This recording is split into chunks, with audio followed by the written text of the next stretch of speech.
is getting a lot of hate recently. Someone told me to go on any of his social media and read the comments, so I did.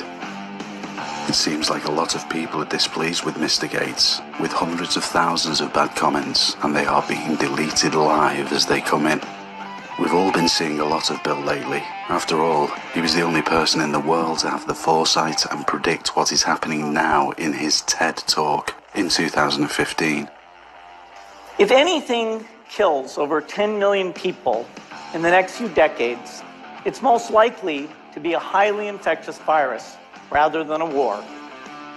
Not missiles, but microbes.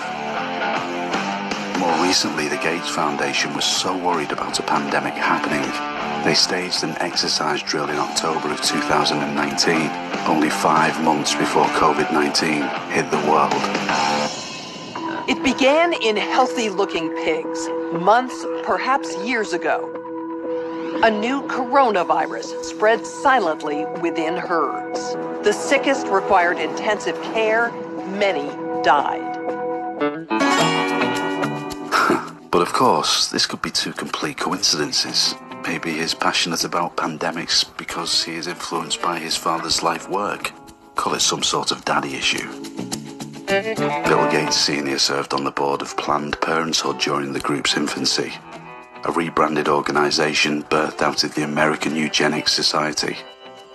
Sr. would continue his eugenicist efforts by becoming instrumental in the formation of a new philanthropic brainchild called the William H. Gates Foundation in 1994. The company merged with the New Gates Learning Foundation to create the Bill and Melinda Gates Foundation in 2000. Today, it's the largest private foundation in the world, with over $46 billion in assets. The group is focused on many areas that drive continued work across the world.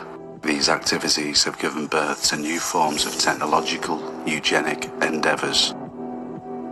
The organisation is simply continuing the Gates family legacy of trying to control the world's systems, including the areas of technology, medicine, and now agriculture.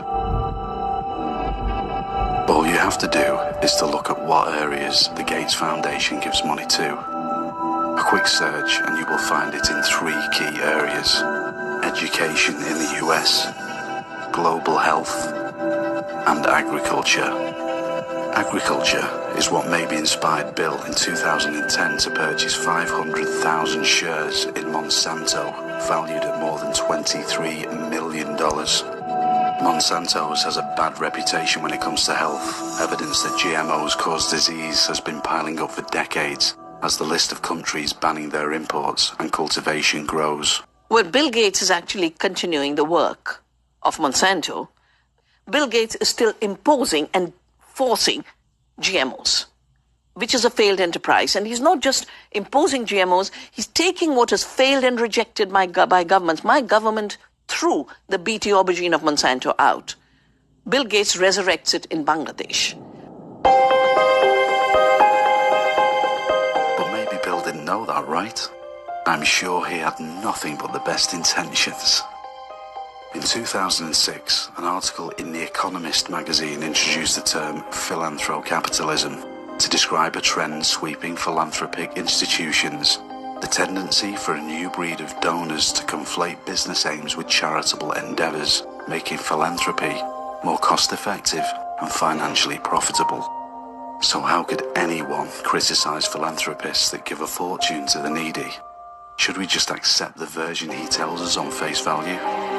30 years ago, about 70% of the World Health Organization's budget came from what were called assessed contributions. These were contributions made by member states and that were given to a pooled fund that the World Health Organization had jurisdiction over dispersing. In the past 30 years, we've seen a significant shift in that now 70% of the World Health Organization's budget comes from what are called voluntary contributions from bodies like the Gates Foundation. Those voluntary contributions can be stipulated for specific causes and programs that are indicated and directed by the donors themselves.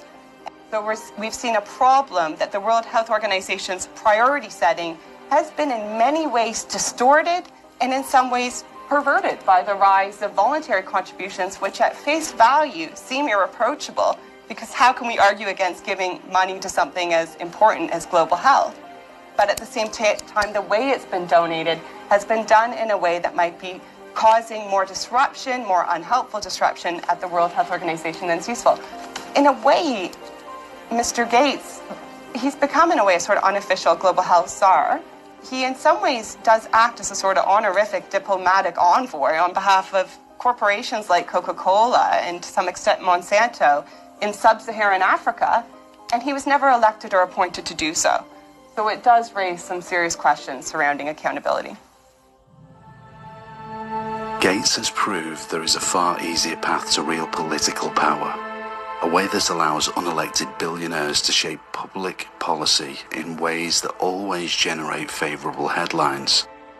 Charity. Not only do you have the Gates Foundation doing this, dispersing $3 billion a year, but you have the Waltons, you have abroad, you have a growing number. And if the Boston College folks are correct, then we're going to have another 25 of these mega foundations run by 2 or 3 family members. I mean, this seems to me to be a threat to democratic institutions, particularly in public policy making, where if a Gates can have a major influence on American education policy, what can 25 Gateses do to American policy in other fields? Microsoft co-founder Bill Gates stepping down.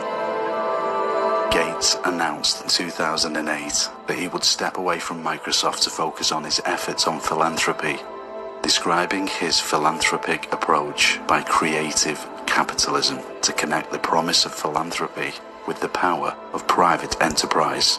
The result has been a new model of charity in which the most direct beneficiaries are sometimes not the world's poor, but the world's wealthiest, in which the goal is not to help the needy, but to help the rich help the needy.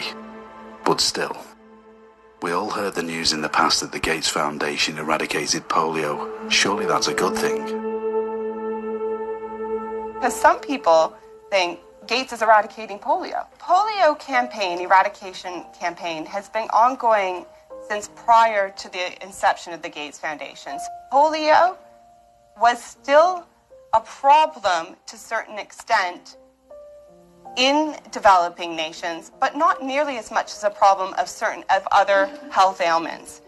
It was something that was seen as possibly an easy success. What Mr. Gates has done is taken forward the polio eradication campaign in a way that commands political support and attention, but aren't actually a major priority in poor regions, which would prefer to have more freedom and flexibility to combat ailments that they find to place more of a burden on their populaces. I can hear some of you say, maybe it was just a part of Gates' early strategy to invest in such an easy success with polio in order to get the world attention on him and to make him an authority and a major figure in global health. Let's talk about where we are as a country right now, Bill. What should we be doing right now in the middle of this storm? We should give him the benefit of the doubt on this one too. And since everybody is giving Bill such a hard time, I implore you, dear listener, to consider everything I mentioned to be nothing but a series of coincidences.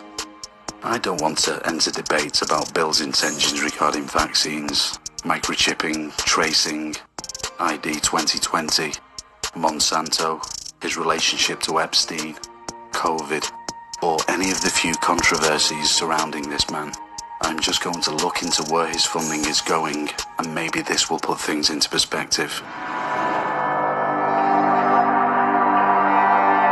Through an investigation of more than 19,000 charitable grants the Gates Foundation has made over the last 2 decades, according to The Nation magazine, it has uncovered close to $2 billion in tax-deductible charitable donations to private companies, including some of the largest businesses in the world, such as GlaxoSmithKline, Unilever, and IBM. They always say, follow the money.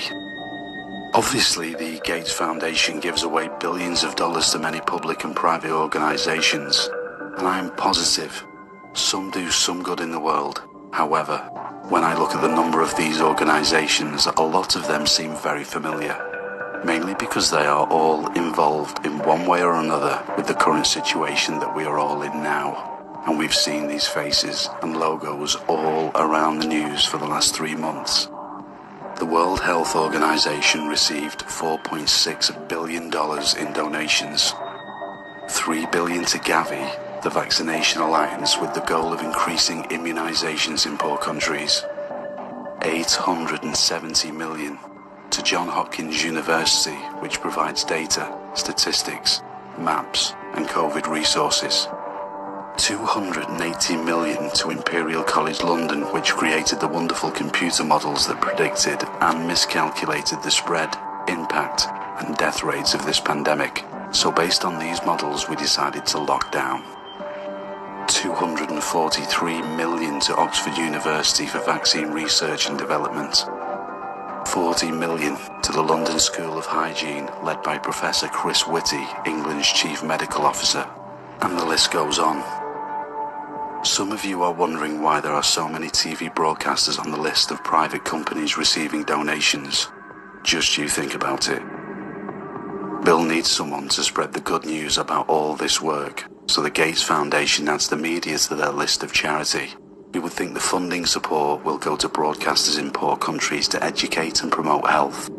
However, if you do a small search, you will see the donations went to major broadcasters. The foundation has given over $250 million to media companies and other groups to influence the news. Some of the recipients are broadcasters such as NBC, ABC, MSNBC, The Guardian, and let's not forget the $53 million given to the BBC.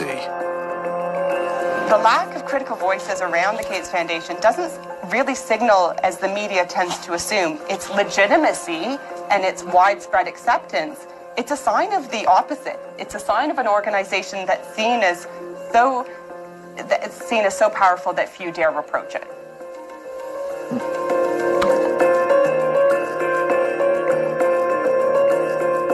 You would have thought if you are spending billions to do good in the world, the results should be felt far and wide and have a direct positive impact. There would be no need to pay people to say good things.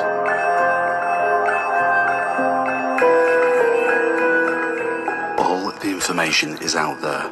We just need to organise it and share our resources, educate others, and encourage those who see injustices and attacks on our humanity to speak out.